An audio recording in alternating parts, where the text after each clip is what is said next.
In this example, I want to show you how to draw organic compounds. In this case, cycloalkanes. So the chemical compound we have in this video is cyclododecane. So what does that mean, cyclododecane? First of all, it starts with cyclo. It means that we are dealing with a cycloalkane. There is no branch because it's just the main branch we have here.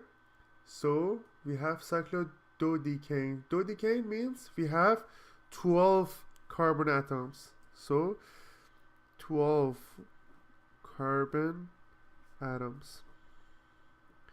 Remember, for cycloalkane, we said the general formula is CnH2n. That's for cycloalkane. So it will be C12H24. If I want to draw it, it will be something like that.